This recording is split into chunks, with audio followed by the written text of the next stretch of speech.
Welcome into Locked On Phillies. We preview the next game of the Phillies-Pirates series and talk about the rest of the Philadelphia Phillies schedule and how it might get easier on today's episode of Locked On Phillies. You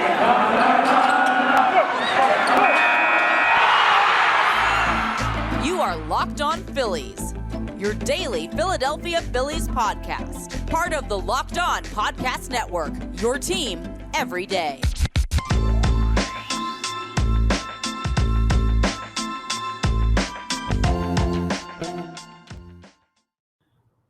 Yes, this is Locked On Phillies. I'm your host, Connor Thomas, former collegiate semi-pro baseball player, and also been talking sports for 97.5 The Fanatic on the radio for years.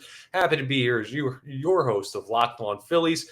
I want to thank you for making Locked On Phillies your first listen every day. We're free and available wherever you get your podcasts. Today's episode is brought to you by BetOnline. BetOnline has you covered this season with more props, odds, and lines than ever before. BetOnline, where the game starts. Now, the Phillies have taken the first two in Pittsburgh against the Pirates. Yesterday, they spoiled what was called Yinzer Palooza out there with the game that we recapped in last episode about Rhys Hoskins' heroics in the bottom or the top of the 10th, rather, and also the top of the 7th inning. A great game by him. But the Phillies have a chance to win this series tonight. Let's jump into previewing Game 3 between the Philadelphia Phillies and the Pittsburgh Pirates in a bit of an interesting situation. Now, Ranger Suarez is going to make the start for your Philadelphia Phillies. Suarez is looking at a line of a 7-5 record with a 3.84 ERA. Something else I told you guys, because I already mentioned how I said Nick Castellanos might come around in the second half. He has. Rhys Hoskins might get hot in the second half. He has. And I also said Ranger Suarez is probably going to have a better second half that gets him closer to 3 than he was at 4 when it's all said and done about his ERA. And so far, so good. And he's got a chance against a not a tough Pirates lineup, but a tough lineup if you're a Pirates fan, I should say. Not a very difficult lineup to face. A tough one to root for when it comes to the Pittsburgh Pirates. Ranger Suarez, to finish off his stats, he has a 1.39 whip in 89 innings pitched, 90 hits allowed, 72 strikeouts. So the strikeout numbers could be up, 34 walks. Those numbers still need to come down a little bit. 9 home runs given up. Now, pretty comparable numbers to who he's facing. Mitch Keller is 3-7 record-wise, but part of that's because he plays for the Pirates. His ERA a little bit higher, about a half higher, 4.55 compared to Ranger Suarez's 3.84. His whip, though, pretty comparable. 1.42 whip for Mitch Keller, 1.39 for Ranger Suarez. 95 innings pitched for Keller, 89 for Suarez. 101 hits given up for Keller, 90 for Suarez. 84 Ks to 72 in favor of Keller. And then both have the same number of walks allowed, 34 each. Both have the same number of home runs allowed, 9 home runs each. Ranger Suarez is the better pitcher of the two. But he hasn't been significantly better this year by the stat sheet. And even though he's been improving, this is a game where you look at Mitch Keller and everything going on there. Like, okay, the Phillies should be able to take advantage of this, but they're not going to be a walkover. Now, I saw Jose Quintana last night, and Quintana is a guy that's a potential trade deadline target for some competitive teams. The Phillies might even take a look at Quintana and see if they want to apply his services. Mitch Keller is not as good as Quintana, and this should be a game where the Phillies can have closer to an offensive performance that they did in Game 1, where they hung 8 unanswered runs in the first, I think, 6 or 7 innings against Pittsburgh. That's what you should look for. Suarez, meanwhile, on the other hand, should handle this Pittsburgh Pirates lineup. Now let's look up the careers versus each of these pitchers so we can see what's going on. Not a lot of sample size against Mitch Keller. The Phillies and Pirates don't see each other all that often, and Mitch Keller, a pitcher that hasn't really been around for all that long. Kyle Schwarber is 4-for-6 career against him. Rhys Hoskins is 2-for-2 career against Mitch Keller. Alec Boehm, 1-for-2 career. J.T. Realmuto, 3-for-6 career. Nick Castellanos, 7-for-21. Of course, Castellanos in the NL Central last year, so would have seen Mitch Keller a bunch when Castellanos was with Cincinnati. Didi Gregorius, 1-for-2 career. So you look at it, and the Phillies hitters that have seen Mitch Keller have had success against him. Derek Hall, Bryson Stott, and Matt Vierling, all young players, have not faced Mitch Keller before, but the guys that have seen him have had success. On the other hand, going to the Pittsburgh lineup and what they have against Ranger Suarez, well, no one in this lineup has ever gotten a hit against Ranger Suarez. Only a couple guys have ever faced him. Brian Hayes, Ben Gamble have both faced Ranger Suarez in their careers, and Kevin Newman is the other player on the Pirates who has faced Ranger Suarez. But all the other guys in the lineup tonight are not facing Ranger Suarez at any point in their season up until this point. So they're not giving us any idea of what they have career-wise against Suarez to go after. But Newman, Allen, Hayes, Chavez,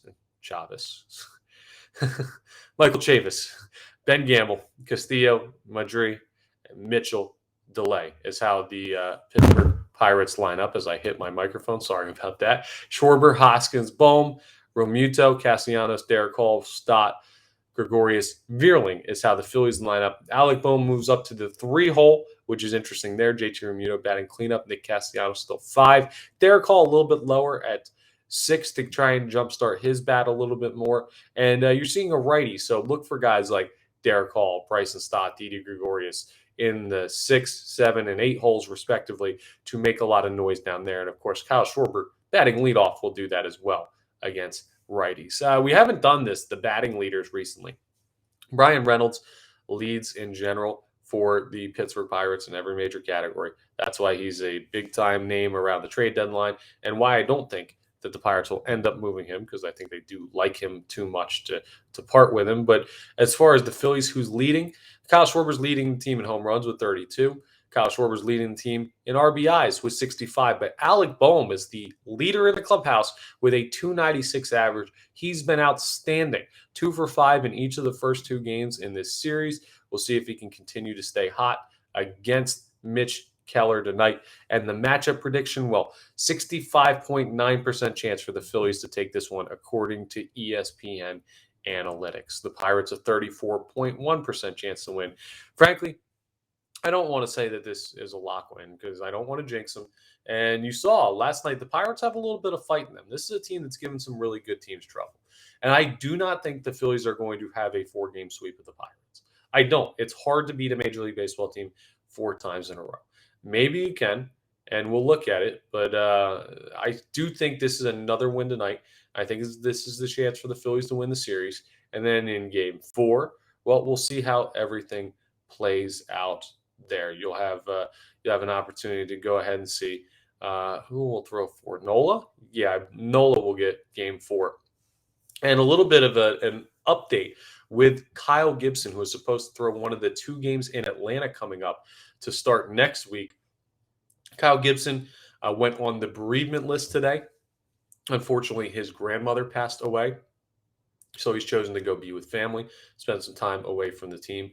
Wishing him all the best, thinking of him and his family, a tough loss for them in a tough situation. So wishing all the best for Kyle Gibson. He will not make his start, so the Phillies will have to go a bullpen game against the Atlanta Braves. So that makes it even more important that the Phillies take care of business in Pittsburgh against the very beatable Pittsburgh Pirates, because that Atlanta series just got a little bit tougher. But coming up, I'm going to tell you why the Philadelphia Phillies' easy schedule, well, it's going to get even easier. We'll look at where they are in the NL wildcard race, where they are strength of schedule now that they're under 60 games remaining, and talk a little bit about how, I'll give you a hint why their schedule gets easier, how the trade deadline affects the teams that the Philadelphia Phillies are going to play the rest of the way, because there's going to be a couple big opportunities for Philadelphia coming up. All of that on the next segment here on today's Locked On Phillies. First, though, let me tell you about our friends over at Blue Nile. So maybe you're ready to pop the question. Maybe you're celebrating a milestone moment. But either way, you can find jewelry as unique as her with the modern convenience of online shopping at BlueNile.com. You can customize your engagement ring purchase at Blue Nile with everything from the shape, clarity, setting, everything like that can be customized. You can have some help of the bench jewelers at Blue Nile to create it, but if you need some advice, well, they also have jewelry experts on hand 24/7 at Blue Nile. They're available via phone or chat to help you find a memorable gift at every budget. So make your moment sparkle with jewelry from BlueNile.com. And going on now is the Blue Nile Anniversary Sale. Save up to 40% on classic fine jewelry pieces and 25% on engagement ring settings. Plus, every order is insured, ships free, and arrives in discreet packaging that won't give away what's inside. So shop stress-free and find your forever piece. Go to BlueNile.com today. All right, let's talk about the remaining schedule of the Philadelphia Phillies. The Phillies with a 53-47 record. So trust me, I'm going to do the math for you right here. 53 plus 47, nice round numbers. It's 100 games. That means the Phillies have 62 games left to go on the season to get to that magic number of 162 and see whether or not they make their way in. Now, looking at the strength of schedule the rest of the way, this is the first thing we're going to take a peek at. The Philadelphia Phillies and the St. Louis Cardinals are just in a dead heat for that third and final wild card spot. And unfortunately for the Phillies, the St. Louis Cardinals still have the easiest strength of schedule remaining in all of Major League Baseball. A combined .463 winning percentage for the teams that they have playing. They play 6 against Washington, 8 against the Reds, 9 against the Pirates, 11 against the Cubs, 6 against the Rockies, and 3 against the Diamondbacks, those being the easiest games for those St. Louis Cardinals. But the Phillies have the 5th easiest schedule remaining, only a .476 combined winning percentage. Teams under 500 combined the rest of the way. And they get 11 against Washington, 7 against Cincinnati, 5 against Pittsburgh, still remaining, 3 against Chicago, 3 against the Arizona Diamondbacks, and 9 against the Miami Marlins. So not as easy as what you're looking at for St. Louis, but still easy compared to what the average Major League Baseball team has remaining. And let me tell you why the Philadelphia Phillies schedule could get even easier. And we're going to run through and just look at how their schedule breaks out. I know I did this following the All-Star break, but bear with me. You'll see why exactly I'm talking about all of this. Now, following the series in Pittsburgh, they head to Atlanta. That'll be the first series since the trade deadline, and Atlanta is not going to get any easier to play against. But Washington, 4 games in Washington following that series in Atlanta. What if Washington trades Josh Bell and Juan Soto? That team goes from easy to beat to impossible to lose to. It's very possible that Juan Soto could be a member of a different team come August 2nd. And Washington not having him would make it so much easier to beat that team. They could also move Patrick Corbin as part of a salary dump. They can move Josh Bell, like I mentioned, as part of an ancillary move to a different team to try and just fully go tank mode and everything there and try and totally rebuild. But Washington is a team that even though they look easy to play against, well, they're going to be even easier than what you assume they are now by the end of the trade deadline because they're selling off. And the Philadelphia Phillies, well, they play them 11 times the rest of the way. A huge advantage.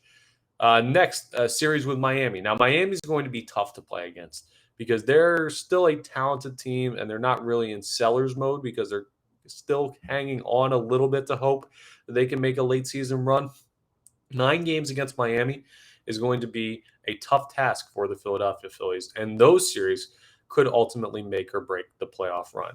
A tough stretch in the midst of August where you spend 7 of 9 games, or 7 of 10 games, rather, I should say, taking on the New York Mets. 3 in New York, 3 in Cincinnati to break it up, and then 4 more versus New York at Citizens Bank Park. Huge series against the Mets. But Cincinnati, same thing as Washington. They've already moved Luis Castillo. If Tyler Mahle moves, okay, another benefit. If Brandon Drury moves, another benefit. And that Cincinnati team that's already one of the worst in baseball becomes absolutely terrible. Oh, yeah, and following those 4 games against the Mets at Citizens Bank Park, guess who visits? The Reds again for 4 more. Then the Pirates for 3 more. Haven't mentioned the Pirates, even though you're playing them right now. You're beating the Pirates with Brian Reynolds. You're beating the Pirates with other talented players there, Jose Quintana. You're beating the Pirates with a full roster. By the time we get to August 26th, 27th, 28th, the Pirates could be sitting people, resting people. They could have sent some guys down. They could have traded some of their bigger arms or their Brian Reynolds, their best player. Like, it's very possible all these things happen, and the Pirates become easier to play against. The Arizona Diamondbacks, they could be selling off some guys. They could be easier to beat. That's where you go following those 7 games against Cincinnati and Pittsburgh. San Francisco is going to be a tough series, but then you see Miami, Washington, Miami again. Like, these are winnable games, and some of these teams, end of September, you get 3 games against the Cubs. The Cubs are selling off guys. Ian Happ could be gone. Contreras could be gone. You got to keep an eye on where everyone goes there. But my point is, when we look at the MLB remaining strength of schedule, the Phillies already look like they have an easy path. But it gets even easier than that. As these teams sell off, the Phillies have more opportunity to beat worse teams. And there's something else that I really want to bring up as far as best case scenario for the Philadelphia Phillies. I think the best case scenario for some of these top free agents, and I'm talking Shohei Ohtani, I'm talking Juan Soto, Martin Perez, guys like this that are, and Martin Perez is not in the conversation with those guys that are like all-star level guys that could be moved.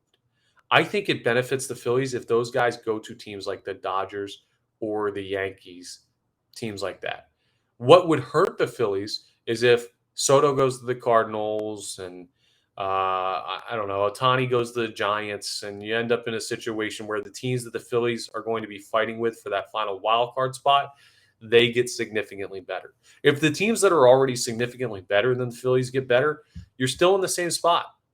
What you can't have is a team that you're in direct competition with, mainly looking at the St. Louis Cardinals, also at the Atlanta Braves, stuff like that. You can't let those teams get significantly better. So that's why I say, like, if Soto goes to the Yankees, whatever. It doesn't hurt the Phillies, really. It actually helps them by making the Nationals worse. If Ohtani goes to the Blue Jays, cool. Just another great player that doesn't end up in a division where he could hurt the Phillies or in the league where he could hurt the Phillies. So if the Phillies don't make big moves, we're also rooting for those big name players to go places they can't hurt the Phillies. And even though it sounds crazy to want the Dodgers to get better or the Yankees to get better or teams like that to improve, well, it helps the Phillies make their way into the playoffs.